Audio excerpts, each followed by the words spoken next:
Alors aujourd'hui, on va poursuivre la recette que nous avions préparée, c'est-à-dire les aubergines que nous avions mis à lacto-fermenter. Hein, on les retrouve ici. J'en avais fait plusieurs pots, il y en a encore d'autres là-bas, mais voilà. Et puis ceux-ci qui étaient avec un petit peu d'ail et de persil, voilà. Donc les aubergines, on attend qu'elles lacto-fermentent pour les mettre dans de l'huile. Voilà. Moi j'aime bien les conserves à l'huile, mais les conserves à l'huile, pour éviter tout risque de botulisme, on ne peut les faire qu'avec les tomates qui sont naturellement acides, qui ont un pH en dessous de 5, et sinon il faut lacto-fermenter avant ce qu'on veut mettre dans l'huile. Mais c'est délicieux. Les poivrons, quand on les garde à cru, parce que sinon il faut les cuire, mais nous on cuisine cru pour garder tout le potentiel nutritionnel de tous les végétaux que nous aimons consommer crus. Hein. C'est bien ça le but. Les poivrons, je les ai coupés en petits morceaux et je les ai mis dans de l'eau de mer. On peut le mettre aussi, vous pouvez le faire dans de la saumure, c'est-à-dire de l'eau avec 1 litre d'eau pour 30 g de sel. Voilà les proportions d'une saumure. Et alors, j'en ai fait plusieurs parce que j'en ai récolté des tonnes de poivrons. C'était dingue, j'ai jamais vu autant de poivrons poussés aussi généreusement. Donc là, on va ouvrir, ça va sûrement faire un petit pchit. Oui, ça fait un petit pchit, discret. Bon, ça sent super bon. Alors là, c'est vraiment fruité, quoi. C'est vraiment fruité. Et là, ils ont tellement rendu d'eau qu'en 2 gros pots comme ça, j'ai dû les rassembler en un et j'ai dû mettre le liquide de côté. Et j'en ai extrait 3 comme ça. Alors ça, c'est génial pour des soupes, pour boire tel quel avec un petit peu d'eau, ou pour faire lacto-fermenter des jus plus rapidement. Je vais encore prélever le jus, mais qui va être génial. Alors là, on va laisser, vous vous rappelez, j'avais mis, pour pouvoir empêcher mes poivrons de remonter à la surface, voilà, j'avais mis mon petit système. Alors c'est peut-être pas la peine de le mettre avec une passoire, hein. Je le verse délicatement. Il y a vraiment tellement d'usage que je peux réserver à cette préparation, à ce jus délicieux. Vous voyez, il remonte vraiment, hein. Le jus est en dessous et puis les poivrons à fleur. Et qu'est-ce que j'ai fait avec le précieux jus? Eh ben, j'ai fait un fromage. J'ai tout simplement mixé des noix de cajou avec ce bon jus. Alors, il était plus clair, hein, vous avez vu? Plus ça va, on peut les millésimer, et plus ils sont foncés, puisque plus il y a la coloration des poivrons qui se mêlent. Alors là, j'en ai mangé déjà beaucoup, hein, c'est pour ça.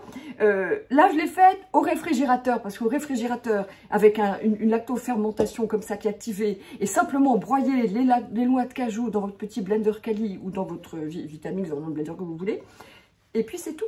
Il faut juste recouvrir les noix de cajou avec le précieux liquide lacto-fermenté et c'est tout. Et ça fait un fromage naturellement, il n'y a rien besoin d'ajouter d'autre.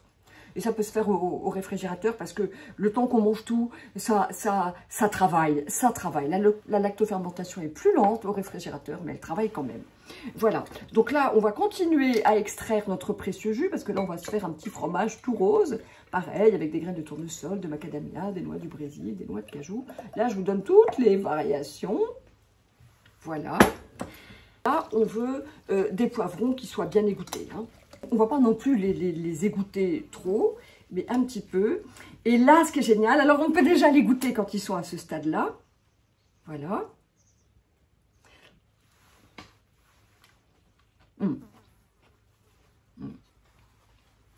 Ça, c'est vraiment bon. C'est vraiment bon. C'est acide, hein, c'est un peu comme des pickles. Alors, par contre, seulement après 2 semaines de lacto-fermentation, eh bien, ils auraient été un tout petit peu moins acides et ils auraient gardé un tout petit peu de chair. Voilà. Je vais mettre directement nos lacto-fermentations. Voilà. Dans l'huile. Et ça, c'est top parce qu'encore une fois, vous ne pouvez mettre dans l'huile ce qui a déjà été lacto-fermenté. Voilà.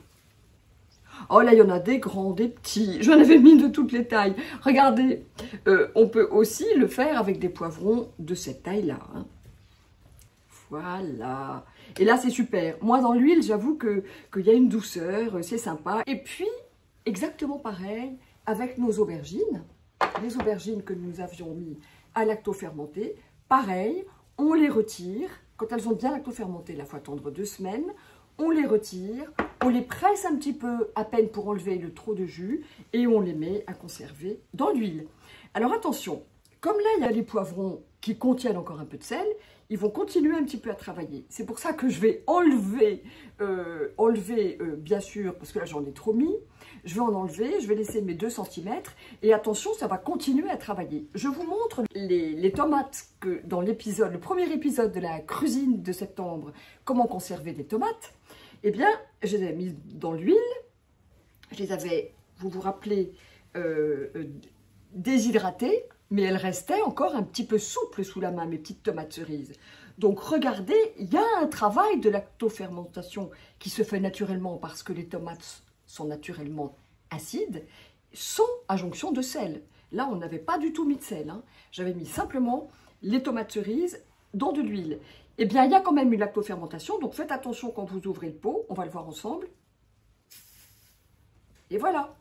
Alors, c'est bien de le libérer un petit peu, parce que là, l'huile, ça fait bouchon. Ça fait que ça reste en anaérobie.